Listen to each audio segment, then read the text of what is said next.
बिस्मिल्लाहिर्रहमानिर्रहीम, अस्सलाम वालेकुम, सुबह खैर। आप देख रहे हैं एक्सप्रेसो, मैं हूं हिना आदिल और मैं हूं अली अनीक सैयद। उम्मीद आप खैर आफियत से होंगे। और जनाब मौसम सर्द हो रहा है, शदीद सर्दी है लाहौर में। कल रात तो आपको लग रही है लाहौर की सर्दी, क्योंकि आप हर बार शिकवा करते हुए दिखाई देते हैं कि लाहौर की वो वाली अब सर्दी नहीं है। तो इस बार आपको महसूस हो रही है? था कि जब कराची से मैं वापस आया यहाँ, तो लाहौर में वो सर्दी नहीं, कड़ाके की जो सर्दी कहते थे पिछले साल जो है 2-3 हफ्ते में नजर आए। और इस साल लेकिन आगाज 2026 का ऐसा हुआ है कि जो ही हम जनवरी में एंटर हुए, बहुत ही सख्त सर्दी पड़ रही है। और इस सर्दी में अपना ख्याल रखना मत भूलिएगा, अपने बच्चों का ख्याल रखना मत भूलिएगा। बारिश बहुत ज्यादा जरूरी है, उसके लिए हम सब दुआ कर रहे हैं। सबको चाहिए दुआएं मजीद तेज करें कि बारिश हो जाए, क्योंकि उसके बाद ही ये जो सर्दी की शिद्दत है वो तो खैर बढ़ेगी, लेकिन जो ये बीमारियां फैल रही हैं उसकी वजह से, यही बात कर रहा था कि बच्चे और बूढ़े दोनों इसकी लपेट में आ रहे हैं। तो खासकर अपना ख्याल रखिएगा और ये मत समझिएगा कि आप बरी उल जिम्मा है क्योंकि आप जवान हैं। सभी इसकी लपेट में आ रहे हैं। और कई हमारे जर्नलिस्ट भी जो आज को काम कर रहे हैं, आप सुने उनकी आवाज जो है उसमें सुनाई देता है, हमारी आवाज में सुनाई देता है। हासिल नहीं है इस सर्दी में ये जो वायरल इन्फेक्शन है इनसे, तो अपना ख्याल रखें, अपने घर वालों का भी ख्याल रखें। मौसम तो सर्द है, जिक्र कर लेते हैं आप जो कल की एक तवील और धुआंधार प्रेस कॉन्फ्रेंस थी। DGISPR लेफ्टिनेंट जनरल अहमद शरीफ चौधरी ने गुज़िश्ता रोज एक तवील और जो धुआंधार प्रेस कॉन्फ्रेंस की, उसमें उन्होंने कहा साल 2025 में दहशतगर्दी से मुतालिक जो हकायक हैं वो कौम के सामने रखे। और उन्होंने बताया कि खवारिज मसाजिद में बैठकर दहशतगर्दी के लिए क्वाडकॉप्टर्स इस्तेमाल करते हैं, सर्विलेंस के लिए ड्रोन्स का इस्तेमाल किया जाता है, और खवारिज का सरपरस्त आला हिंदुस्तान उनको हर चीज फराहम करता है। और अफगान बॉर्डर बंद करने से दहशतगर्दी में नुमाया कमी आई है। खवारिज का इस्लाम से कोई ताल्लुक नहीं। इस धुआंधार प्रेस कॉन्फ्रेंस में DGISPR ने हकाइक से पर्दा उठाया, बताया कि दहशतगर्दी के 80% जो वाकयात हैं वो खैबर पख्तूनख्वा में हो रहे हैं। पूरी कौम और सिक्योरिटी फोर्सेस दहशतगर्दी के खिलाफ जंग में कुर्बानियां दे रही है। और एक सूबे की हुकूमत ये कहती है कि हम वहां ऑपरेशंस नहीं होने देंगे। इख्तियार ना होने का बयानिया मुज़्ज़िका खेज है। वो बाइख्तियार वजीर आज़म था जो बाद में ये कहता है कि मेरे पास फैसले का इख्तियार नहीं था। वो इतना बाइख्तियार था कि उसने उस वक्त के आर्मी चीफ को कौम का बाप डिक्लेयर कर दिया था। हमें तो ये पता है कि कौम का एक ही बाप कायद आज़म मोहम्मद अली जिन्ना है। ये तो एक बड़ा मज़ाक़ खेज बयानिया है कि जी कोई फैसला ही नहीं करते, हम तो बेख्तियार हैं और ये सारे फैसले करते। वो इतना बाख्तियार वजीर आज़म था कि उस वक्त तो वो कौम के जो आपका आर्मी चीफ है उसको कौम का बाप भी डिक्लेयर कर दिया था उन्होंने। और जो उस वक्त DGI थे वो किधर है इस वक्त, जिनको उन्होंने अपनी सियासत के लिए इस्तेमाल किया। आप ये इदारे पे नहीं लगा सकते, ये शख्सियात का खेल था। जाने तो जाने सारा बाग ही जाने, ना जाने तो क्या है गुल ही ना जाने। तो सबको पता है, लेकिन खैबर पख्तूनख्वा की हुकूमत को इसका पता नहीं। ये क्लैरिटी भी अब कौम को मुकम्मल आ गई है कि ये इस जंग में किधर खड़े हैं। UN कह रही है कि 20 इंटरनेशनल रीजनल टेररिस्ट ऑर्गेनाइजेशन अब पनप रही हैं। वो ताजिकिस्तान कह रहा है कि हमारे इधर दहशतगर्दी कर रहे हैं। आप उज्बेकिस्तान से पूछे वो भी यही कह रहा है, आप ईरान से पूछे वो भी यही कह रहा है। ये कह रहे हैं यहाँ पे कि ये दहशतगर्दी जो सी अफगानिस्तान से बाकी मुल्कों में क्यों नहीं हो रही। कहते हैं जी कि ये फौज जो सी है इसको कहीं विड्रॉ कर जाए। ये आपको कोई इजाज़त नहीं दे सकता कि आप अपनी सियासत के लिए, अपने सहूलतकार, पता नहीं किसकी सहूलतकारी करने के लिए आप जो से अपने सूबे को, अपने इलाकों को दहशतगर्दों के हवाले कर दें। हमारा आईनी और कानूनी हम पे हुक्म है पाकिस्तान की टेरिटोरियल इंटेग्रिटी और सिक्योरिटी। और DGISPR लेफ्टिनेंट जनरल अहमद शरीफ चौधरी का मजीद कहना था, अफगानिस्तान और भारत मिलकर आ जाए, दोनों का शौक पूरा कर देंगे। पूरी दुनिया ने देखा कि मार्का हक में हिंदुस्तान का मुंह काला किया गया। सरहद पार से दहशतगर्दी पर पाकिस्तान को सख्त जवाब देना पड़ा। इस प्रेस कॉन्फ्रेंस के मुतालिक बात करेंगे। ब्रिगेडियर रिटायर्ड हारिस नवाज दिफाई तजज़ियाकार हमारे साथ मौजूद है। ब्रिगेडियर साहब बहुत बहुत शुक्रिया हमें ज्वाइन करने के लिए। कैसे आप? ब्रिगेडियर साहब जानना चाहेंगे, DGISPR लेफ्टिनेंट जनरल अहमद शरीफ चौधरी ने गुज़िश्ता रोज जो प्रेस कॉन्फ्रेंस की है उसका अहवाल हमने अभी शेयर किया है। दहशतगर्दी के हवाले से जिस तरह शवाहिद रखे गए, और पाकिस्तान तो अफगानिस्तान को मुसलसल ये कह रहा है कि कालदम तंजीम और BLA के खिलाफ कार्रवाई करें, मगर अफगान तालिबान कार्रवाई करते हुए दिखाई नहीं दे रहे। आपको लगता है इस मुतालबे पर कोई अमल दरामद होता दिखाई दे रहा है? देखें, DGISPR ने बड़ी क्लियर कल प्रेस ब्रीफिंग में एक एक बात बताई कि किस तरह तहरीक तालिबान जो है रिजीम ये इन्वॉल्व है पाकिस्तान उनको ख्वारजियों को और उसके बाद फिर हिंदुस्तान को सपोर्ट करने में पाकिस्तान में टेररिज्म के लिए, जबकि इन्होंने दोहा में कमिटमेंट की थी कि हम अपनी सरजमीन किसी टेररिस्ट ऑर्गेनाइजेशन को किसी मुल्क के खिलाफ इस्तेमाल होने नहीं देंगे। और आपके सामने आप ये डीजीएसपी बड़ी क्लियर बात करते हैं कि जो तश्कीलें अंदर आती हैं पाकिस्तान में, और उन्होंने क्लिप्स दिखाए कि कितनी ज्यादा तादाद में आ रही हैं, and they mostly are like Afghans. अगर आप हैं तो कम से कम आप अपने नेशनल को तो रोकें, ये भी आप नहीं करते हैं। और फिर पाकिस्तान ने बड़ा क्लियर कह दिया कि अभी we are hard state, we will not accept any nonsense. हम इसको टॉलरेट नहीं करेंगे। अवाम की जान माल की हिफाजत, पाकिस्तान की टेरिटोरियल बाउंड्रीज की हिफाजत मुसल्लह अफवाज की रिस्पॉन्सिबिलिटी है। और फील्ड मार्शल सईद आसिम मुनीर ने ये बात बड़ी क्लियर की है कि इस पे हम कोई कॉम्प्रोमाइज नहीं करेंगे, चाहे इसके लिए कितनी शहादतें देनी पड़े, कितनी कुर्बानियां देनी पड़े।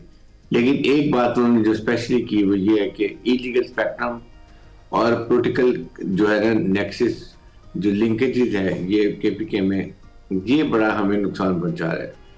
क्योंकि इसमें आप ये देखें कि जब आपका हुंडी का पैसा आ रहा है, नारकोटिक्स का पैसा आ रहा है, स्मगलिंग का पैसा आ रहा है, टायर स्मगल हो रहे हैं, सिगरेट स्मगल हो रहे हैं, उसके बाद ये स्मगल गाड़ियां जो 4 लाख केपीके पे ये टायर में इस्तेमाल होती हैं, इसको रोकना बहुत जरूरी है। और फिर उन्होंने ये भी बात की 4 सूबे जो हैं, 3 सूबों ने पूरे पंजाब, सिंध और बलूचिस्तान बहुत फुल कोऑपरेशन कर रहे हैं, लेकिन केपीके में ल्यूकॉम रिस्पॉन्स है।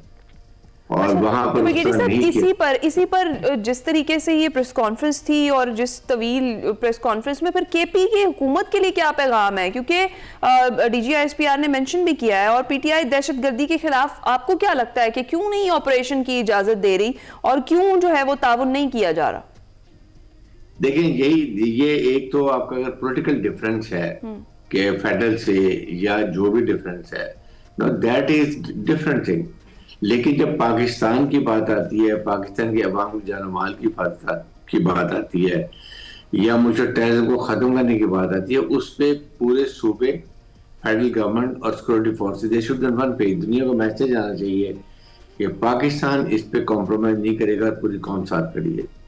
दिस इज अ डिफरेंट जो केपी में प्रॉब्लम हो रही है।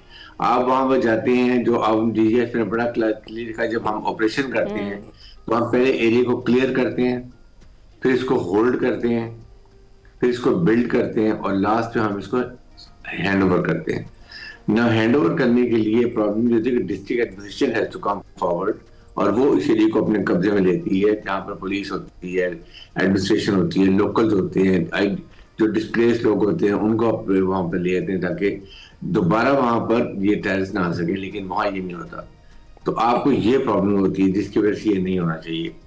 सेकेंड, ये जिस तरीके से वहां पर आप केपीके में आप देखें ना कि इतने 80% ऑपरेशन वहां पर होते हैं, सबसे ज्यादा प्रॉब्लम वहां पर हो रही है। और वहां अगर आपकी हुकूमत कहे कि जी हमें तो फौज की जरूरत नहीं है, ये फौज बदमाशी करती है और यहाँ से इनको निकल जाना चाहिए, आप इमेजिन करें आज फौज चली जाती है, 6 महीने के अंदर पूरे केपीके के अंदर हर जगह पर टेररिस्ट फिर रहे होंगे, गलियों में, कूचों में, घरों में, बाजारों में, कब्जे में होंगे। What will happen, what message we going to give it to the world कि पाकिस्तान अफगानिस्तान की जगह एपिसेंटर बन गया टेररिज्म का, जिसके लिए हमने 80,000 के करीब फौजी सिविलियन शहीद किए हैं, 150 से 60 बिलियन डॉलर का नुकसान किया है। और अब जिस तरीके से हमने लड़ाई कर रहे हैं, 24 टेररिस्ट ऑर्गेनाइजेशन का कन्फ्रंट कर रहे हैं पाकिस्तान सिंगल हैंडेडली। तो ये बातें ये उन्होंने बड़ी क्लियर की। फिर उनकी गवर्नमेंट की रिस्पांस के बारे में आपको ये अब ये फेडरल गवर्नमेंट की रिस्पॉन्सिबिलिटी है कि हमने तो बता दिया उनको जी कि this is what is the problem is facing, you find a solution. ये पॉलिटिकल सॉल्यूशन है कि आपने वहां पर क्या करना है, आपने वहां पर जाके सीएम केपी को समझाना है, ब्रीफ करना है, या आपने कोई और चेंजेस करनी है, whatever you want to do, but find a solution before it is too late, and then we can't afford to have more every day more and more casualties. तो ब्रिगेडियर साहब, एक तो बात ये भी कि वहाँ केपी में ऑपरेशन तो इस वक्त भी जारी हैं और जो मौक़िफ़ है केपी हुकूमत का वो अपनी जगह पर है कि ऑपरेशन नहीं होने देंगे। इस पर उन्होंने ये रद्दमल देते हुए डीजीआईएसपीआर ने कहा कि आप ऑपरेशन नहीं करने देंगे तो क्या बैत कर लें उनकी। ये बात तो आपकी दुरुस्त है यहां तक, लेकिन दूसरी तरफ जो आलमी दबाव एक अफगानिस्तान पे बिल्ट हो रहा है, और हमने देखा कि चीन ने भी कल मुश्तरका एलामिया जो है वो बयान किया और वो पाकिस्तान के साथ मिलकर दबाव डाला कि तमाम तर दहशतगर्द तंजीमों को बंद किया जाए अफगानिस्तान में जो मौजूद हैं। दूसरी जानिब हमने देखा कि दोहा में भी मुज़ाकरात हुए, तुर्की ने भी सालसी की कोशिश की। तो एक आलमी दबाव आपको लगता है अफगानिस्तान जो है इसे कबूल करने को तैयार होगा? देखिए, आलमी दबाव तो उस सूरत में होना कि अगर अमेरिकन और यूरोपियन यूनियन जो उनको फंडिंग कर रहे हैं वो बंद करें। आप देखें, जाते हुए वो $7.1 बिलियन का वेपन एमुनिशन छोड़ गए हैं।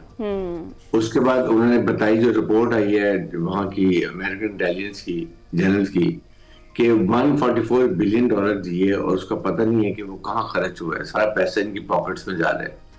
There is always system. जब आप पैसा देते हैं, आप ये काम डेवलपमेंट करने के लिए, ह्यूमन राइट्स को चेक करने के लिए, रिकंस्ट्रक्शन के लिए, you make a monitoring mechanism, जिसमें आपको चाहिए कि अमेरिकन टीम होती या यूनाइटेड नेशन की टीम हो, वो जाके उसके थ्रू पैसा खर्च हो और वो नजर आए पैसा खर्च होता हो। आप पैसा देते जा रहे हैं एंड नोइंग कि वहां टेररिस्ट ऑर्गेनाइजेशन की पैसा उधर इस्तेमाल हो रहा है, तो then what does it mean? That means कि you are not serious to stop terrorism in Afghanistan. Afghanistan को रोकने के लिए आप जो पैसा दे रहे हैं उसको फिल्टर कर चेक तो करें कहाँ खर्च हो रहा है। या stop giving them, tell them कि we will not give you money, we will not support you till the time आप क्रॉस बॉर्डर टेररिज्म बंद करें। आप टेररिस्ट ऑर्गेनाइजेशन जो जिनको फंडिंग करें वो बंद करें। पाकिस्तान की तरफ टेररिज्म करना, क्रॉस बॉर्डर टेररिज्म बंद करें। They are not doing it. So Pakistan है, अभी हम वार के बाद हमारा स्टेचर बहुत हाई हो गया, दुनिया में सुनती है। बिल्कुल। फील्ड मार्शल को अमेरिकन प्रेसिडेंट बहुत पसंद करते हैं, he says he is my favourite boy जब फील्ड मार्शल। तो फिर हम एक नया दोबारा एक डोजर तैयार करें, केस तैयार करें, talk to American, talk to European Union, talk to OIC countries, उनको बताएं कि जी ये पाकिस्तान अकेला सिंगल हैंडेड लड़ रहा है, ये हालात हुए हैं, वहाँ इतना वेपन एमुनिशन पड़ा हुआ है, हर महीने उनको $मिलियन की पेमेंट हो रही है, चाइनीज उनको पेमेंट कर रहे हैं। And what do they want? जब अफगानिस्तान में पीस नहीं होगा, इसका मतलब है कि ना कनेक्टिविटी होगी सेंट्रल एशिया बलूचिस्तान के साथ हमारी, ना गवादर पोर्ट बनेगा, ना सीपैक बनेगा। तो how do we do it? आपने कभी देखे चाइनीज इतने अफगानिस्तान में काम करे, एक चाइनीज कभी नहीं मारा वहां पर। पाकिस्तान में जो ही आप सीपैक की बात करते हैं, चाइनीज आते हैं, मारना शुरू कर देते हैं। There certain forces who do not want कि पाकिस्तान इकोनॉमिक तरक्की करे। We should be very clear about it. That is the main issue. Right. अच्छा ब्रिगेडियर साहब, ये तो वाकई बिल्कुल क्लियर है कि खित्ते में जो माहौल ख़राब हो रहा है वो सबके सामने ही है, और इस पर आपने सही कहा है कि पाकिस्तान को भी एक जो वाज़ेह मौक़िफ़ इख्तियार किया है उस पर कायम रहना पड़ेगा। हमने देखा है कि जब से ये बॉर्डर्स बंद हुए हैं उसके बाद से जो दहशतगर्दी के वाक़यात हैं उनमें भी खातिर ख़्वाह कमी हमें नज़र आई है। कामरान यूसुफ हमारे एक एंकर पर्सन है, उनकी रिपोर्ट थी, उन्होंने जो रिसर्च की उसके अकॉर्डिंग वो यही बताते हैं कि जो जब से बॉर्डर्स क्लोज हुए हैं उसके बाद से ये जो वाक़यात हैं इसमें भी कमी आई है और चीज़ें बेहतरी की तरफ गई हैं। तो अब जब सब कुछ क्लियर है और अक़वाम आलम के सामने है किस तरीके से जो भारत की प्रॉक्सी बना हुआ है अफगानिस्तान, और बारहा पाकिस्तान ने अमन की बात की, पीस की बात की और जिन डायलॉग्स का हम जिक्र कर रहे थे, लेकिन वो डायलॉग्स की तरफ आया ही नहीं, क्योंकि बार बार उनसे हमने यही मुतालबा किया कि अपने अंदर से जो दहशतगर्दाना कार्रवाइयाँ हैं, जो तंजीमें ऑपरेट कर रही हैं, उनके खिलाफ कार्रवाई की जाए, लेकिन वो इसके लिए तैयार नहीं थे। आपको लगता है कि जो कल की तवील तरीन और धुआंधार प्रेस ब्रीफिंग थी उसके बाद से कोई स्ट्रॉन्ग मैसेज भी गया है अफगानिस्तान की तरफ कि अब जो खुलकर सामने आ चुके हैं तो इसका जवाब फिर पाकिस्तान भी खुलकर ही देगा? देखिए, पाकिस्तान ने अफगान तालिबान को बड़ा क्लियर मैसेज किया, हमने तमाम लॉजिस्टिक सपोर्ट उनकी रोक दी है। अफगान ट्रांजिट का सामान था वो हमने बंद कर दिया, वहां से आमदोरफ्त बिल्कुल बंद कर दी है, जिससे यहाँ पर असला स्मगलिंग और ये दहशतगर्द जो आते थे ये रुक गया है।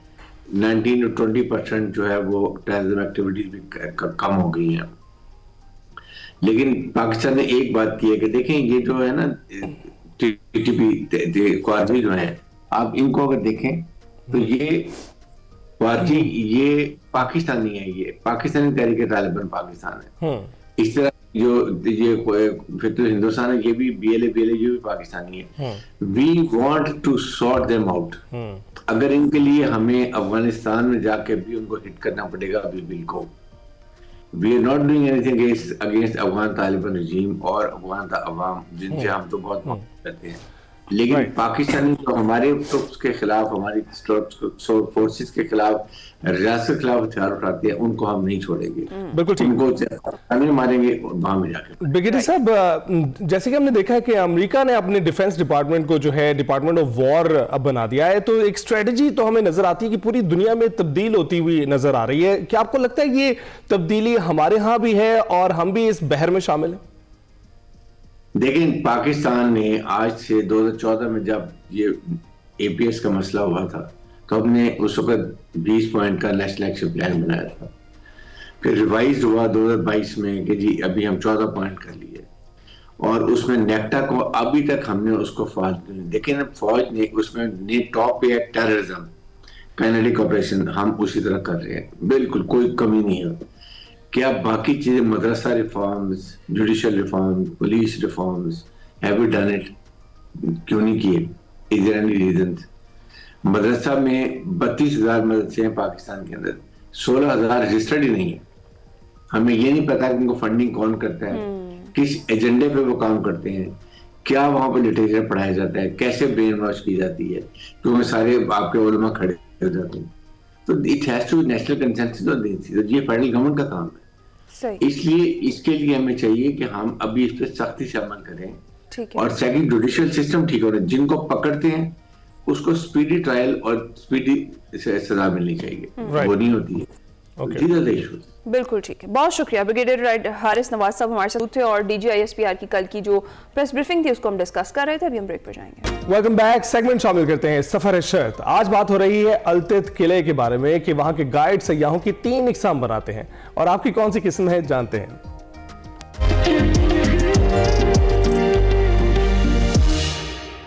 अस्सलाम वालेकुम नाज़रीन, मैं वकार अहमद और आप देख रहे हैं सफ़र शर्त। मेरे साथ जावेद साहब हैं जो कि अलतित का जो फोर्ट है उसके गाइड हैं। अलतित फोर्ट के गाइड नहीं हैं बल्कि हिस्ट्री पे एक कमाल दस्तरस रखते हैं। तारीख़ के हवाले से आप किसी भी मौजू पे, चाहे बुद्धिज़्म की तारीख़ है, पूरे ख़ित्ते में, पूरे इलाके में एक एक चीज़ पे इनकी इतनी गहरी नज़र है और बहुत ऑब्जेक्टिव अंदाज से एनालिसिस करते हैं। बहुत ही साइंटिफिक अप्रोच है। आप जब भी इनके साथ बैठते हैं, आप यूँ समझिए कि अगर आप इनके साथ 1 घंटा बैठ गए तो बहुत सारी किताबों की ये मुतरादिफ है, उसका इल्म का जो निचोड़ है वो आपको मिल जाता है। जावेद साहब, ये जो मैंने बात की है जो इल्मी हवाले से, जो तारीख के हवाले से, आपको क्योंकि एज ए गाइड कितना अर्सा हो गया काम करते हुए? तकरीबन 18 साल। 18 साल में बिल्ला मुबालगा शायद ये फिगर जिन लोगों को आपने गाइड किया उसकी फिगर शायद कोई लाख तक पहुंचता हो, ज़्यादा भी।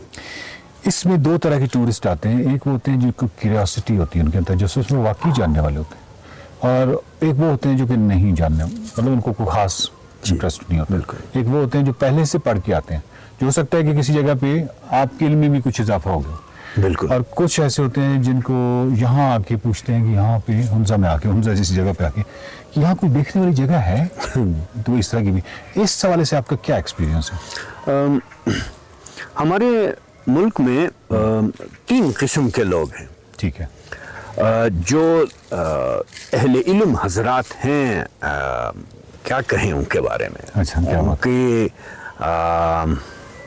वे ऑफ टॉकिंग, उनकी गुफ्तगू, अंदाज गुफ्तगू है, उनके पास इल्म है, उनके पास फ़र्ज़ शिनासी है। सबसे पहले हमारे डोमेस्टिक टूरिस्ट में जो अहले इल्म आते हैं वो फ़र्ज़ शिनासी हैं उनके पास। दूसरी बात, उनके पास वो इल्म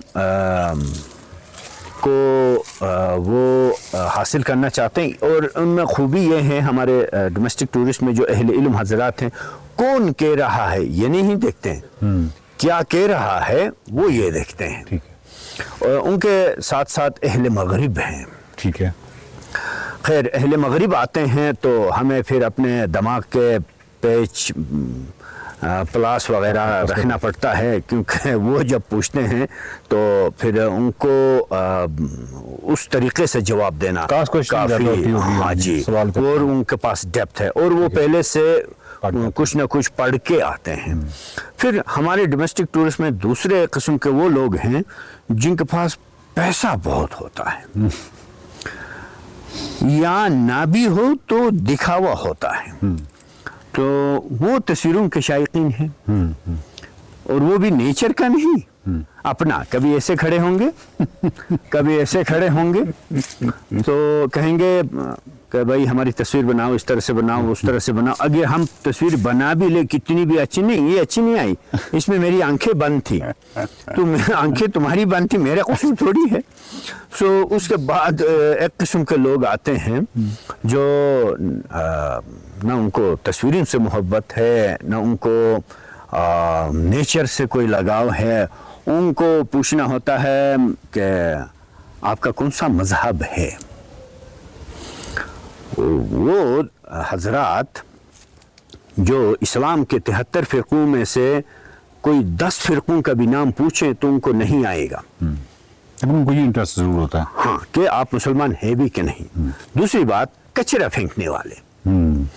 हमें हर चीज़ पे आप हमें गालियाँ दो, मलामत करो, हमें कोई दुख नहीं है, लेकिन नाक साफ करके टिशू फेंकने वाले, लेज और कुरकुरे खा के वो उसका फेंकने वाले, रैपर्स फेंकने वाले, इनसे तो हम बहुत तंग आए हैं।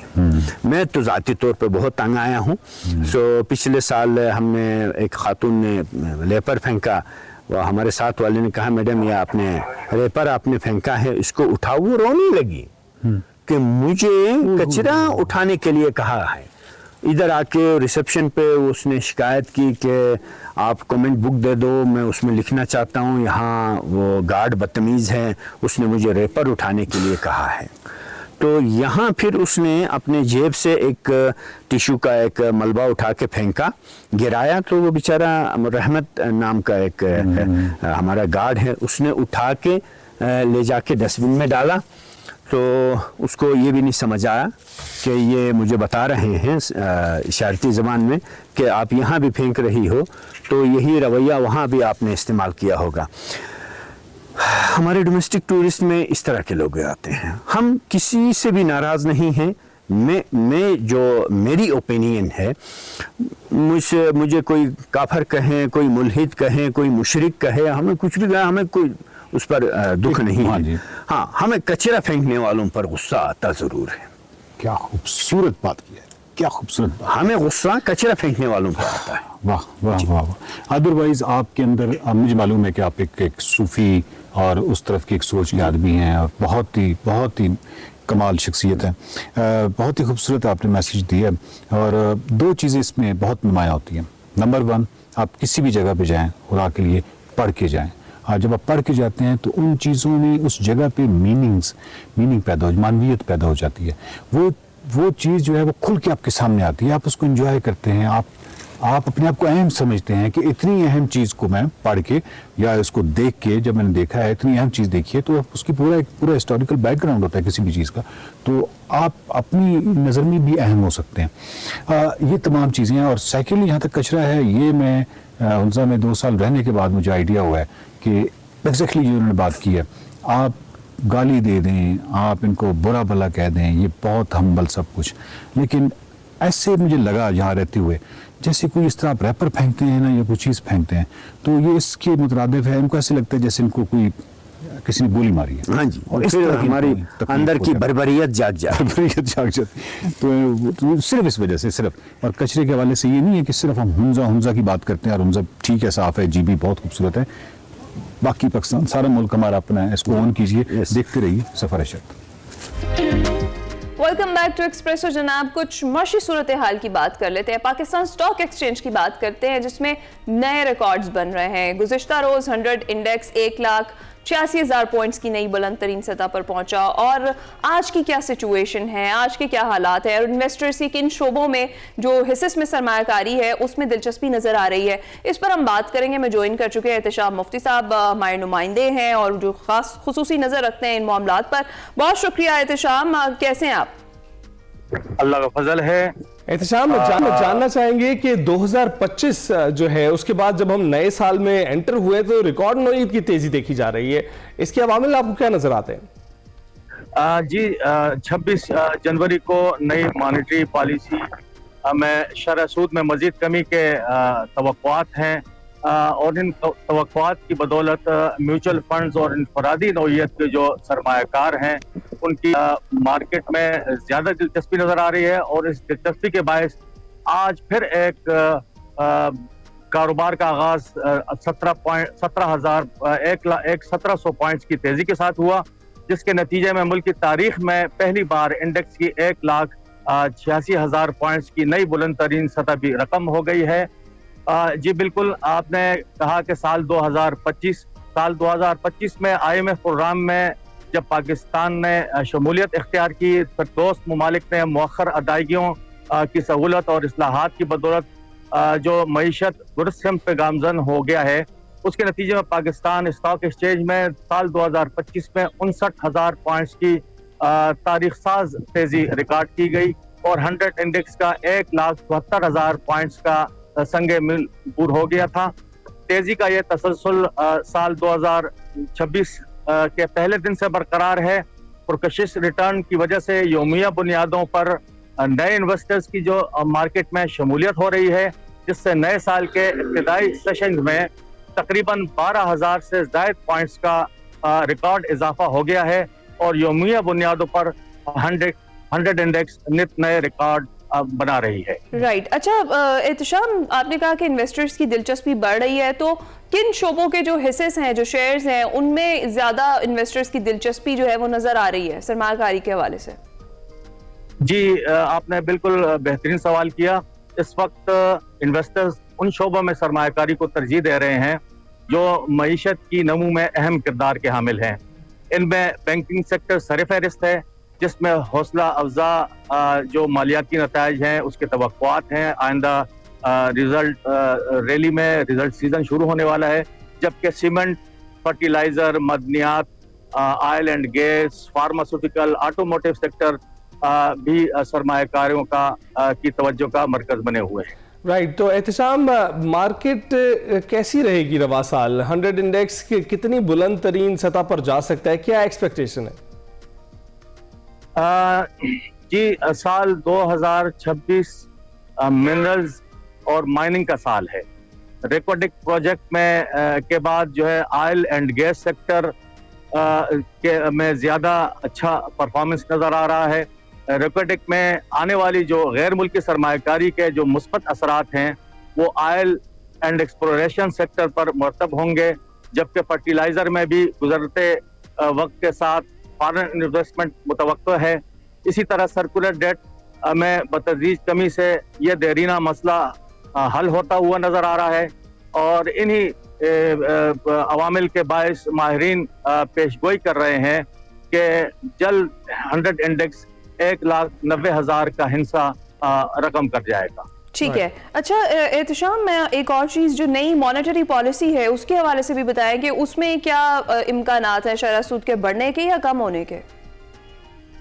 जी अभी तक जो कैपिटल मार्केट में ये पेशगोई की जा रही है कि इन्फ्लेशन काबू में है और फॉरेन इनफ्लोज के आमद की तवक्कुआत हैं और आइंदा शिशमाही के दौरान जो समंदर पार मुकीम पाकिस्तानियों की जानिब से तरसीलात ज़र की आमद भी बढ़ने के इम्कानात हैं और इसी तनाजुर में गालिब इम्कान है कि 26 तारीख को नई मॉनेटरी पॉलिसी में शरह सूद में निस्फ तो एहतशाम, आपको लग रहा है कि सिंगल डिजिट में आ सकती है, क्या सिर्फ निस्फ फीसदी आपको लग रहा है कि कमी आएगी?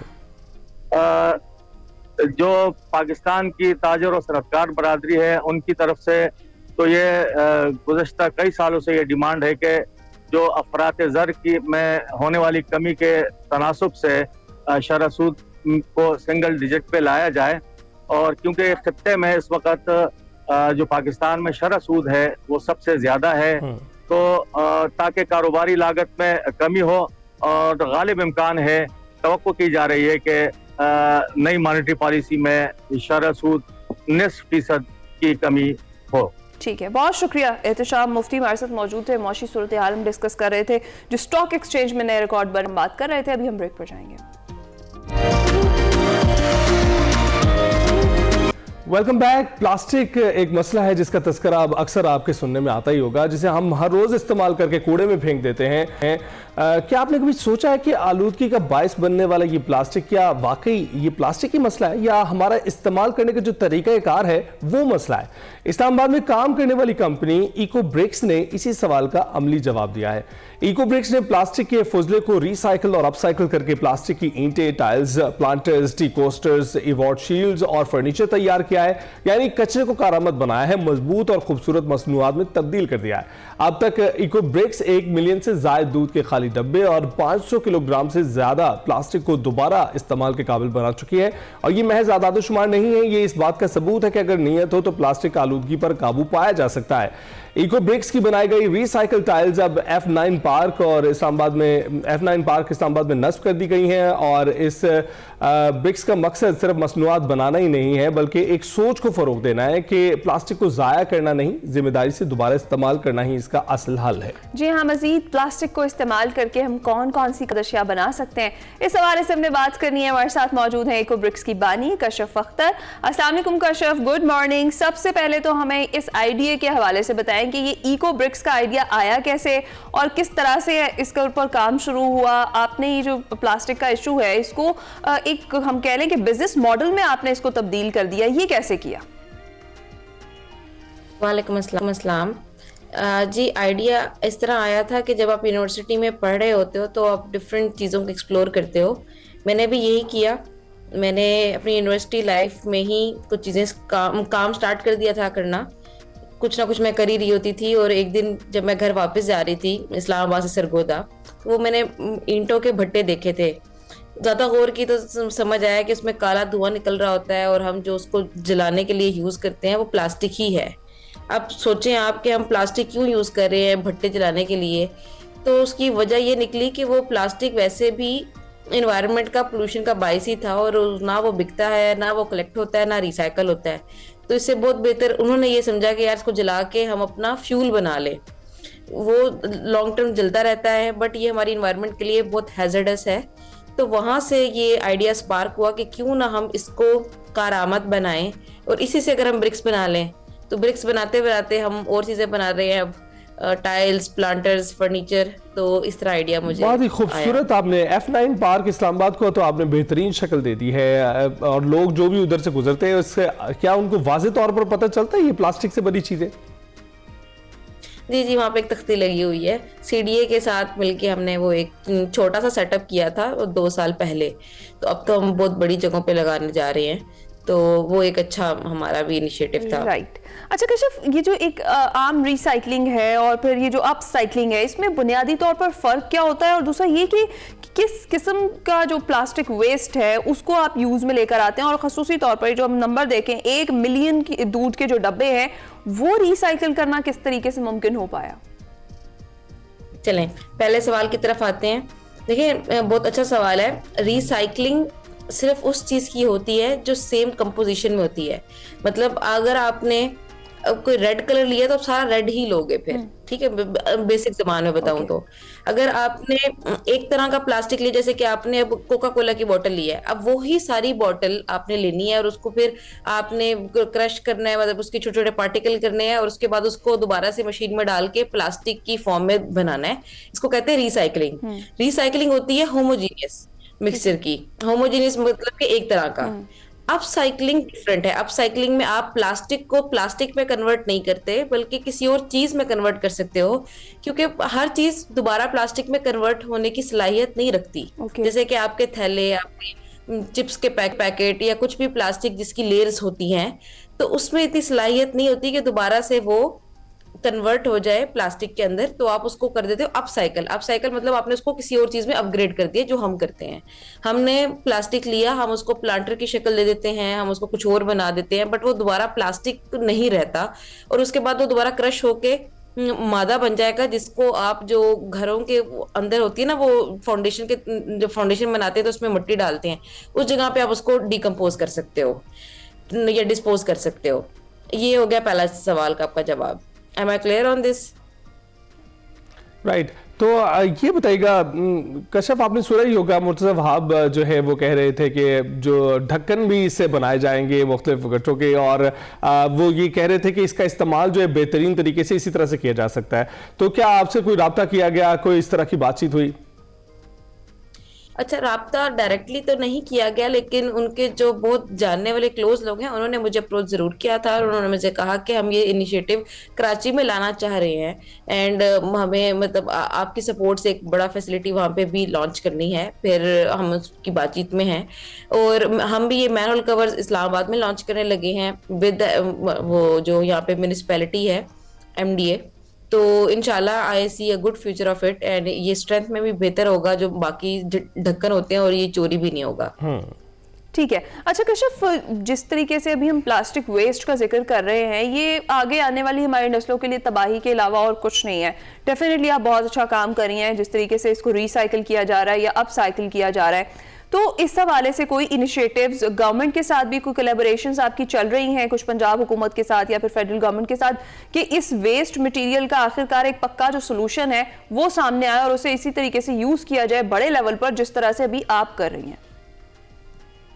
जी बिल्कुल, आपने देखा ही होगा पंजाब में बहुत ज्यादा फोकस ऑलरेडी है और हमारी पार्टनरशिप है एजुकेशन डिपार्टमेंट के साथ ऑफ पंजाब गवर्नमेंट, और हमने उनको ये प्रपोज किया था। उनका एक स्कूल मील प्रोग्राम चलता है इन साउथ पंजाब और वो अभी चल रहा है 11 डिस्ट्रिक्ट्स में।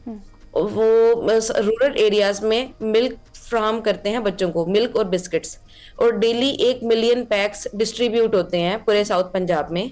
वो सारे पैक्स कलेक्ट होते हैं, वो मिल्क पैक्स और वो बिस्किट के रैपर्स, और वो सारे हम तक आते हैं।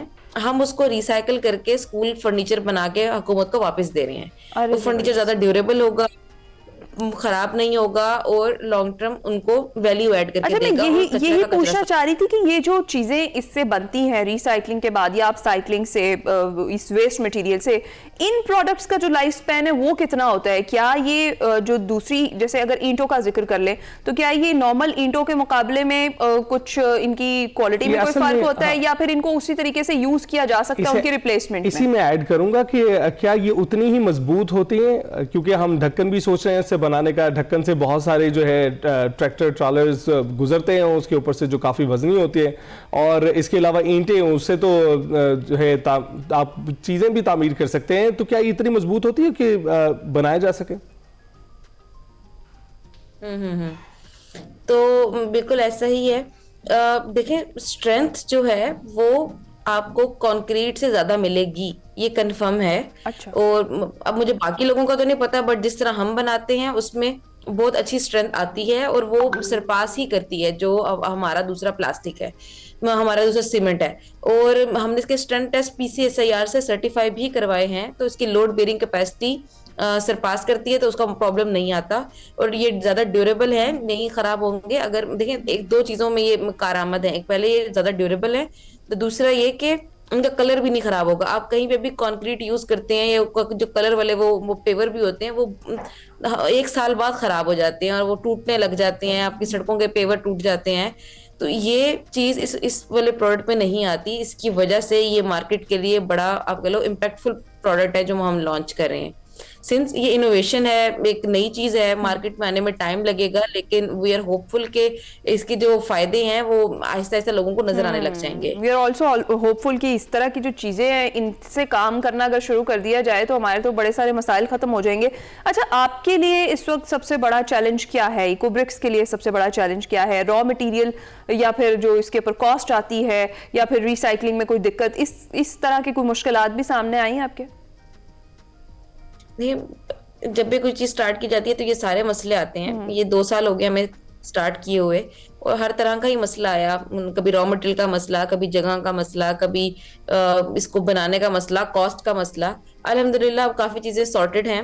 हमारे पास फुल सोलराइज फैसिलिटी है, तो हमारी कॉस्ट बहुत ज्यादा कट डाउन हो जाती है, लेकिन मार्केट रेट को हम मैच करते हैं और हम अब बल्क में प्रोडक्शंस कर रहे हैं। We have a mega 2 facilities in Rawalpindi and Islamabad.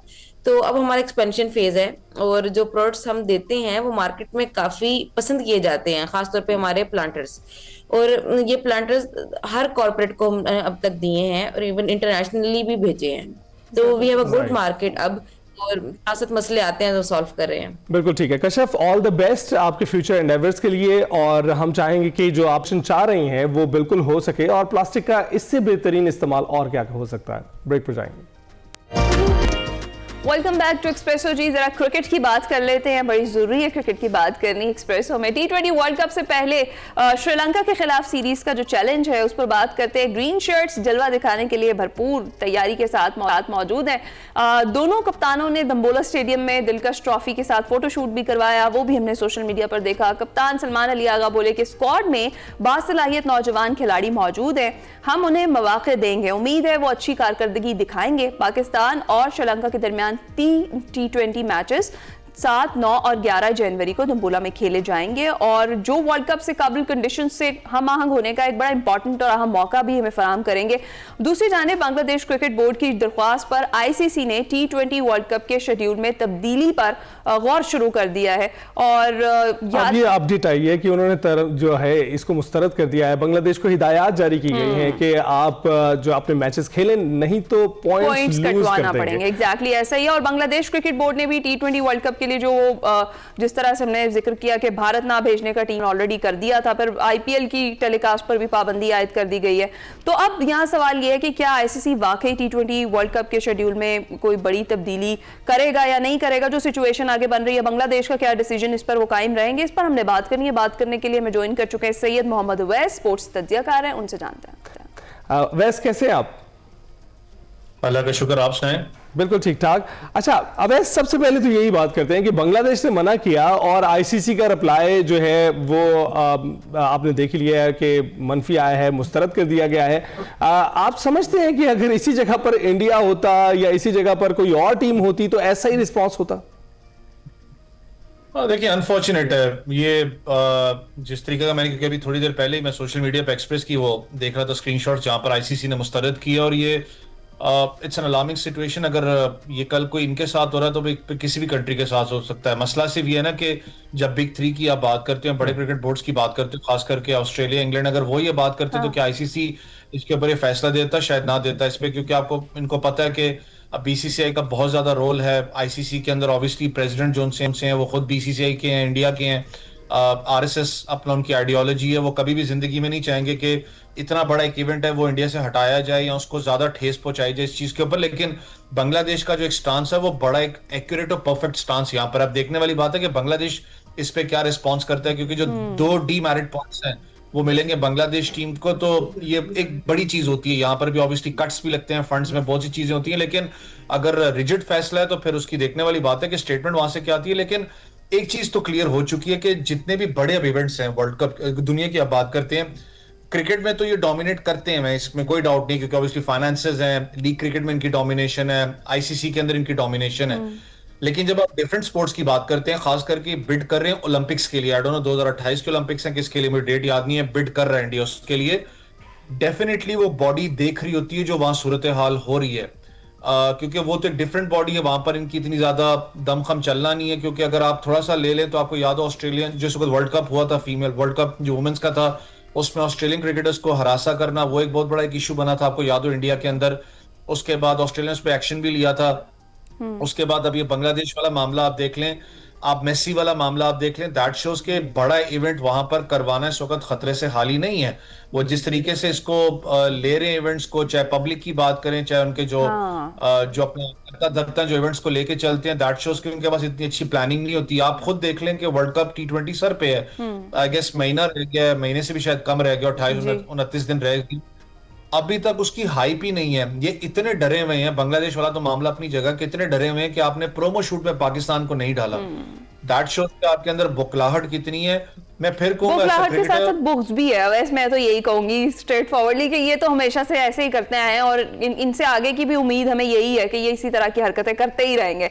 अच्छा, ये बताएं कि ये जो अब करंट जो श्रीलंका के खिलाफ सीरीज है, ये कितनी ज्यादा हेल्पफुल होगी हमारी जो वर्ल्ड कप की प्रिपरेशन है उसके लिए, या हमारी टीम जो है उसके लिए कितनी ज्यादा इंपॉर्टेंट रहेगी? देखिए, इंपॉर्टेंट है क्योंकि अच्छी बात है कि पाकिस्तान ने बड़ा क्लोज लाइजॉन किया श्रीलंका के साथ, और वर्ल्ड कप से पहले आप उन्हीं कंडीशंस के अंदर आप जाके मैचेस खेल रहे हो। आज पहला T20 मैच खेला जाना है, लेकिन अनफॉर्चुनेट है कि वो वॉश आउट ही होगा। अल्लाह ना करे तीनों T20 मैचेस वॉश आउट हो, क्योंकि यही खबर आ रही थी कि वहां पर बारिशों का जो सीजन है वो अभी पहले सुबह थोड़ा सा स्टार्ट हुआ है, तो वो डिस्टर्ब करेगा कहीं ना कहीं आज का भी T20 मैच। लेकिन अच्छी बात है कि एटलीस्ट जो आपके लड़के श्रीलंका के अंदर इतना ज्यादा नहीं खेले हुए, वो उन कंडीशंस को यूज टू होंगे। जो हम रट लगा के रखते हैं ना, स्ट्राइक रेट की बात करें कि स्ट्राइक रेट है, या मैं भी कह देता हूँ स्ट्राइक रेट चाहिए जी, ये चाहिए, उस श्रीलंका कंडीशंस के अंदर आपको स्ट्राइक रेट नहीं, आपको उन कंडीशंस को अडाप्ट करके आपने खेलना होगा। वहां पर 200 सवा 200 नहीं होगा, यहाँ तक कि 147 भी जो है वो चैलेंजिंग टोटल हो जाता है। तो बड़ा इंपॉर्टेंट है कि आपकी जो बैटिंग यूनिट है वो स्पिन को कैसे काउंटर करती है, चाहे वो मिडिल ऑर्डर की बात कर लें, क्योंकि इस वक्त आप ख्वाजा नाफे को तो टीम में लेके आओ, लेकिन मैं खुद भी थोड़ा सा हैरान इस चीज पे था कि सारी टीम्स ने अनाउंस कर दिया हुआ है जो अपना स्क्वाड है। अगर कुछ इंजरी खुदा ना खास्ता होती है तो ऑब्वियसली आप 30 तारीख तक उसको चेंज कर सकते हो। हम अभी तक बैठे हुए क्योंकि हमें समझ भी नहीं आ रही ना कि स्क्वाड क्या लेके जाना है। ओपनर्स की बात करें, साहिबजादा आपके पास मौजूद हैं, उसके अलावा बात करें साइम अयूब आपके पास हैं, बाबर आजम तीसरे नंबर पर आ जाते हैं, चौथे पे आपके पास फखर जमान मौजूद है, पांचवे पे शादाब खान आ जाएंगे। फिर मुझे समझ नहीं आती कप्तान कहाँ पर खुद खेलेंगे, उस्मान खान कहाँ पर खेलेंगे, क्योंकि छठे पे नवाज हैं, सातवें पे फहीम अशरफ आ जाते हैं। तो बड़ा एक ट्रिकी पॉइंट जरूर है पाकिस्तान के लिए कि किस तरीके से पाकिस्तान मिडिल ऑर्डर को खास करके तश्कील देता है, कि क्या बैटिंग ऑर्डर होना चाहिए यहाँ पर। क्योंकि उस्मान ख्वाजा नाफे की बात करें जिनको इंक्लूड किया गया, क्या उनको मैसेज क्लियर दिया गया है? ये बड़ा इंपॉर्टेंट होता है कि क्लैरिटी का, कि यार आप सिर्फ इस 3 T20 मैचेस या ऑस्ट्रेलिया के खिलाफ जो T20 सीरीज होगी, अच्छी बात है पाकिस्तान उससे पहले अच्छी प्रैक्टिस कर रहा है कि आप इनके प्लान में हो, वर्ल्ड कप प्लान में। ये प्रैक्टिस की बात ही आपसे पूछना चाह रहे हैं, क्योंकि ये मुश्तरका तौर पर जो हो रहा है वर्ल्ड कप श्रीलंका में भी होगा, तो क्या वहां मैचेस खेलने से हमें जो है क्या लगता है आपको कि तैयारी हमारी बेहतर होगी? और क्या ये भी बताइएगा, क्योंकि श्रीलंका के साथ हमने सीरीज पहले भी खेली है, तो क्या आपको लगता है ये रिडंडेंट है बहुत ज्यादा, और हम सिर्फ एक टीम से खेलकर ये एक्सपेक्ट नहीं कर सकते कि हम बाकी टीमों के लिए भी फौरी तौर पर तैयार होंगे? नहीं, देखें, एक अच्छी बात है कि आपको कंडीशन श्रीलंका की मिलेगी, क्योंकि आपने सारे के सारे मैचेस ही श्रीलंका की दो लोकेशंस पे खेलने हैं। वर्ल्ड कप की बात करूं, वो आपके लिए पॉजिटिव है, ताकि आपको पिच रीड आपके लिए आसानी हो जाती है। ये अच्छी चीज आपके लिए साइन है। यहाँ पर श्रीलंका के खिलाफ सीरीज इसलिए इंपॉर्टेंट थी उस कंडीशन में, क्योंकि इस वक्त आपके लड़के पैचेस में क्रिकेट खेल रहे हैं, कोई BPL खेल रहा है, कोई बिग बैश के अंदर आपको पता है इस वक्त मसरूफ है। अच्छी बात है कि बिग बैश वाले लड़के यहाँ पर नहीं, क्योंकि कंपेटिटिव क्रिकेट है वहां पर वो खेल रहे हैं, लेकिन आपको इन कंडीशंस में यूज टू होते हुए टाइम लगता है वहां पर, क्योंकि बॉल ग्रिप होता है, स्पिनर्स को ज्यादा डोमिनेशन मिलती है। जब मिडिल ऑर्डर की बात करते हैं, जहां पर आपने काउंटर करना है स्पिन को, और खास करके आपने रन रेट को आगे लेके चलना है, तो वहां पर थोड़ा सा पाकिस्तान को काम करने की जरूरत है। और इन विकेट्स पे आपको ज्यादा आइडिया होगा कि हमने किस तरीके से, हमारा बैलेंस स्क्वाड क्या होना चाहिए, यहाँ पर हम लोग किस पोजीशन पे किस प्लेयर को हम लेके यहाँ पर चल सकते हैं। बात फिर मैंने कहा ना आ जाती है, जब आप ख्वाजा नाफे की बात करते हैं, टॉप 3 का वो बैट्समैन है, अगर आप उसको टॉप 3 के अंदर वो इन केस परफॉर्म कर जाता है, वो प्रेशर आएगा उस्मान खान के ऊपर, कि फिर पब्लिक प्रेशर भी आता है, बहुत सा प्रेशर आ जाता है कि जी भाई वो तो परफॉर्म कर गया, उस्मान खान परफॉर्म नहीं कर रहा, तो उसको किस लिए डाला गया वर्ल्ड कप स्क्वाड में, इसको क्यों नहीं डाला गया? तो इसलिए क्लैरिटी बड़ी इंपॉर्टेंट है इन दोनों प्लेयर्स के बीच में, कि आपने उनको क्लियर किया हुआ कि आप वर्ल्ड कप प्लान्स में नहीं हो, आप सिर्फ इस सीरीज के प्लान में। उस्मान खान ही हमारा जो है वो विकेट कीपर बैट्समैन होगा। ठीक है, बिल्कुल ठीक है। बहुत शुक्रिया सैयद मोहम्मद अवैस, हमारे साथ थे, क्रिकेट हम डिस्कस कर रहे थे। देखते हैं जी ये जो T20 वर्ल्ड कप से कबल हमारी सीरीज है, हमारे लिए कितनी ज्यादा अहम साबित होती है, किस तरीके से हमारी जो तैयारियां हैं टीम की उसको बेहतरी की तरफ लेकर जा सकती है। अभी हम ब्रेक पर जाएंगे।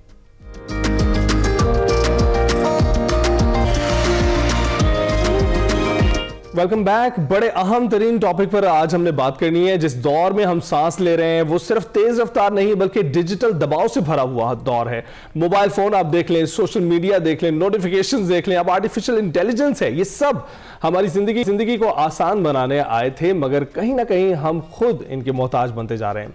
हम दिन का आगाज स्क्रीन से करते हैं, दिन का इख्तिताम भी स्क्रीन पर ही होता है। नतीजा क्या होता है? नतीजा ये होता है जनाब, जहनी थकन, बेचैनी, तवज्जो की कमी, जिसे हम डिजिटल स्ट्रेस कहते हैं। हम एक ऐसे जहान में जन्म ले रहे हैं जहां पर डिजिटल स्ट्रेस में दबाव बढ़ता ही चला जा रहा है, और एक अहम सवाल जन्म लेता है कि जो कुछ हम देख रहे हैं, पढ़ रहे हैं, शेयर कर रहे हैं, क्या वो दुरुस्त भी है? यही वो मकाम है जहां मीडिया एंड इंफॉर्मेशन लिटरेसी जो है वो अपनी जगह बनाती है, उसकी अहमियत सामने आती है, और सही और गलत खबर में फर्क करना, फेक न्यूज को पहचानना, जिम्मेदारी के साथ डिजिटल दुनिया का इस्तेमाल सीखना अब एक इंतखाब नहीं बल्कि ये एक जरूरत बन चुका है।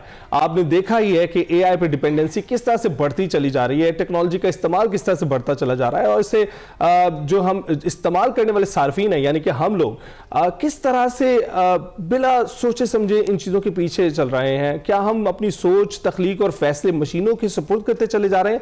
इस पर हमने बात। हाँ, ये बड़े अहम तरीन इश्यूज हैं जिन पर हमने बात करनी है। उस पर बात करने के लिए इंतहाई पर्टिनेंट गेस्ट हमारे साथ मौजूद है। हमारे साथ मौजूद हैं डॉक्टर आयशा अशफाक, माहिर तालीम है, chairperson media and development department है। अस्सलाम वालेकुम, कैसी हैं आप? थैंक यू वेरी मच, आप लोगों ने बुलाया।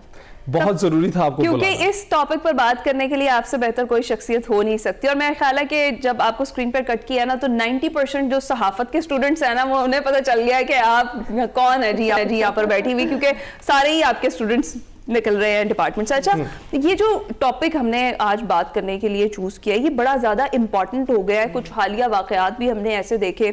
डिजिटल स्ट्रेस एक ऐसी टर्मिनोलॉजी है जिसके बारे में बहुत सारे लोगों को पता नहीं है, लेकिन सफ़र कर रहे हैं सब लोग इससे। आपको क्या लगता है खुसूसी तौर पर ये जो आज की हमारी जनरेशन है, जो हमारी यूथ है, वो इससे किस हद तक मुतासिर हो रही है और इसका नुकसान उन्हें किस हद तक हो रहा है? है ना, ये एक इतना इम्पॉर्टेंट इशू है जिसमें हमें ज़्यादा से ज़्यादा बात करने की ज़रूरत है। हम तो अभी डिजिटल मीडिया के ही नुकसानात और फ़वाइद के अंदर फंसे हुए हैं और दुनिया आर्टिफिशियल इंटेलिजेंस तक पहुंच चुकी है। हम अभी डिजिटल मीडिया और मीडिया इंफॉर्मेशन लिटरेसी की बात कर रहे हैं और लोग एआई लिटरेसी की बात कर रहे हैं। इनफैक्ट दुनिया एआई लिटरेसी की बात कर रही है। तो हम तो पहले ही कोई 10 साल पीछे चल रहे हैं। सो अगर हमने उन 10 सालों को किसी तरीके से कॉप अप करना है तो शायद हम डिजिटल स्ट्रेस को भी एड्रेस कर सकें। अब डिजिटल स्ट्रेस है क्या, अगर हम इसके ऊपर बात करें कि आपके पास इतनी इंफॉर्मेशन मौजूद है और एक हमारे पास एक कॉन्सेप्ट होता है फोमो का, जिसे हम कहते हैं फियर ऑफ मिसिंग आउट। और हमारी यंग जनरेशन, सिर्फ यंग नहीं, हम जैसे लोग भी जो मिलेनियल्स के अंदर आते हैं, हम लोग शायद उस फियर ऑफ मिसिंग आउट के कॉन्सेप्ट के अंदर कहीं स्टक हो गए हैं, जिसकी वजह से हम विदाउट एनी रीज़न अपने मोबाइल्स के ऊपर सुबह हो स्क्रॉल कर रहे हैं, रात हो स्क्रॉल कर रहे हैं। अली ने अभी इंट्रो ही इस तरह दिया कि जी हमारी जो दिन का आगाज़ है वो स्क्रीन से शुरू होकर दिन का अख्ताम भी स्क्रीन पे हो रहा है, और वो अख्ताम दिन का कब हो रहा है, शायद सारी आधी रात गुजार के हो रहा है। सो अब इस चीज़ को कैसे डील करना है, ये इंपॉर्टेंट चीज़ है जिसकी वजह से बहुत से इश्यूज क्रिएट हो रहे हैं, साइकोलॉजिकल इशू, हेल्थ इश्यूज। अब देखें कि ऐसे इश्यूज हैं जिसमें अपनी जानों की अहमियत भी नहीं कोई समझते। बच्चे यानी बिल्कुल अपने जानों को ऐसे एक्सट्रीम पर चले जाना, एक्सट्रीम पे चले गए हैं। ऐसे दिल खराश वाक़यात हैं, आप समझने से कासिर हैं।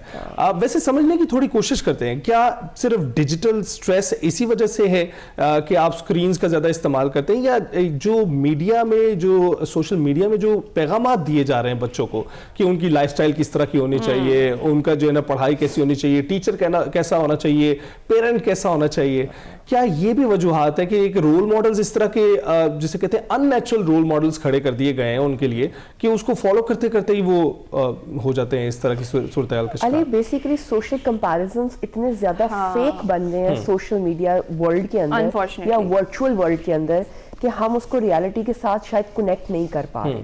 आप कैसे दिख रहे हो, आप क्या पहन रहे हो, आप क्या कहाँ घूम रहे हो, आपके पास कितने पैसे हैं, आपके पास गाड़ी कौन सी है, आपके पास कितनी लग्जरीज है, ये सब कुछ सोशल मीडिया पे इतना आम हो गया है कि आज का यंग बच्चा उसकी वजह से फ्रस्ट्रेट हो रहा है। लेकिन यस, डिजिटल स्ट्रेस तो है ही है, लेकिन डिजिटल स्ट्रेस को डील करने के लिए आपके पास क्या रिसोर्सेज हैं या क्या सोर्सेज हैं, वो इम्पोर्टेंट है। आपके माँ बाप आपसे कितने कनेक्टेड हैं, आपके बहन भाई आपसे कितने कनेक्टेड हैं, आप कितने वेल लिटरेट हो ये जानने के लिए कि सोशल मीडिया पे जो आपको दिखाया जा रहा है वो कितना सच है और कितना झूठ है। क्या ये जो डेली रूटीन वीलॉगर्स बैठे हुए हैं और जो वीलॉग कर रहे हैं, क्या उनकी जिंदगियों के अंदर मसाइल नहीं है, क्या उनकी जिंदगियों के अंदर इश्यूज नहीं होंगे? उनकी जिंदगियों में भी इश्यूज होंगे, मगर वो इतनी परफेक्ट लाइफ आपके सामने शो करते हैं कि वो आज का बच्चा उस पर ब्लाइंडली ट्रस्ट करने लग गया। यहाँ पर फिर माँ बाप का रोल, हम जैसे उस्तादा का रोल, हमारे मीडिया का रोल आता है कि गलत और सही की तमीज़ सिखाई जाए, गलत और सही की तफरीक बताई जाए, ये बताया जाए क्या सच है क्या झूठ है। अब यहाँ पर हमारी रियासत को भी स्ट्रांग होना है, या हमारे उस्तादा को अपना रोल प्ले करना है, हमारे माँ बाप को अपना रोल प्ले करना है। बट अनफॉर्चुनेटली इस टाइम माँ बाप जो हम मिलेनियल्स हैं उनके पास भी शायद टाइम नहीं है, जो बूमर्स हैं उनके पास भी टाइम नहीं है। क्योंकि और टाइम के अलावा मेरे ख्याल से मिलेनियल्स की अगर हम बात कर रहे हैं तो उनके लिए बड़ा मुश्किल कनेक्ट करना हो रहा है। जैसे अभी हम इससे पहले बात कर रहे थे ब्रेक में कि उनके लिए जेन अल्फा से जेन जी से कनेक्ट करना भी मुश्किल है, फिर बूमर्स तो वो डील करते आए हैं उस तरीके को। लेकिन आपको क्या लगता है कि आज के दौर में ये कनेक्शन कितना ज़्यादा इम्पॉर्टेंट है? अगर हम टीचर्स के साथ तो रखते हैं एक स्टूडेंट का, एक बच्चे का, उसका अपने पेरेंट्स के साथ ये जो कम्युनिकेशन का जो गैप है, जो कहीं ना कहीं हमें देखने को मिलता है, जो आ रहा है, जिसकी वजह से बहुत सारे नुकसानात भी हो रहे हैं, तो वो गैप फिल करना कितना ज्यादा जरूरी है? या फिर कह लें कि मीडिया लिटरेसी बच्चों के साथ साथ पेरेंट्स के लिए भी बहुत ज्यादा जरूरी है, तो इस पर जरा बात करना चाहेंगे। हिना, मैं हमेशा एक ट्रायंगल की बात करती हूँ। उस ट्रायंगल के जो 3 कॉर्नर्स हैं उनमें एक स्टूडेंट या बच्चा, एक माँ बाप और एक टीचर है, और अगर कोई एक भी इसमें से मिसिंग होगा ना तो वो ट्रायंगल सही नहीं बन सकेगी। सो ये जो रिलेशनशिप है ना, ये एक्चुअली किरदार साजी भी है, जहन साजी भी है, और शख्सियत को मजबूत बनाने का जरिया भी है। अब प्रॉब्लम ये हो गई है कि जो माँ बाप हैं वो खुद भी फोन की दुनिया में मुब्तला है, लेकिन इसके बावजूद वो उस बच्चे के साथ उस तरह कनेक्ट नहीं हो पा रहे जिस तरह उनको होना चाहिए। आज के बच्चे की ज़रूरत पैसा भी होगा, पढ़ाई भी होगी, तालीम भी होगी, खाना पीना भी होगा, लग्जरीज भी होगी, मगर इसके साथ साथ कम्युनिकेशन और डायलॉग भी है, क्योंकि उसके पास इतनी इंफॉर्मेशन है कि उसमें से क्या उसको लेना है और क्या छोड़ना है, बिल्कुल वो बहुत इंपॉर्टेंट। अच्छा, तो और डिजिटल स्ट्रेस में online harassment, cyber stalking, cyber issues, cyber terrorism, इतना कुछ है कि आपने अपने बच्चे को गाइड करना है कि यहाँ पे बेटा फुल स्टॉप लगा दो। बिल्कुल। और चूंकि आप उस्ताद हैं और आप पढ़ाते हैं इस चीज़ को, एक अगर हम पहले माजी को देखें तो हमें नजर आता है 1930 के करीब जब ये टीवी की इमरजेंस हुई, अमेरिका में टीवी फैला, एक्सपेंशन हुई उसकी, तो मैजिक बुलेट थ्योरी आई थी उस दौरान कि ये आपको ऐसे हिट करती है उसकी इंफॉर्मेशन जैसे बिल्कुल हकीकत हो, और उसका एक्सपेरिमेंट्स भी किए गए लोगों पे। तो जब तक उस प्लेटफॉर्म को डीकोड करके लोगों ने समझा नहीं, उसकी क्रेडिबिलिटी पे सवाल नहीं उठाया, तब तक वो मीडियम बिल्कुल ठीक तरीके से चलता रहा। अब सोशल मीडिया आ गया उसी तरह से, और हमें नजर आता है कि सोशल मीडिया वही किरदार अदा कर रहा है जो उस वक्त टीवी किया करता था। आपको लगता है इसको डीकोड करना थोड़ा सा जल्दी डीकोड करना पड़ेगा, क्योंकि अब बहुत रिलायंस है लोगों की, बड़ा एतमाद है इस सोशल मीडिया पर लोगों को, जबकि फेक न्यूज की भरमार है।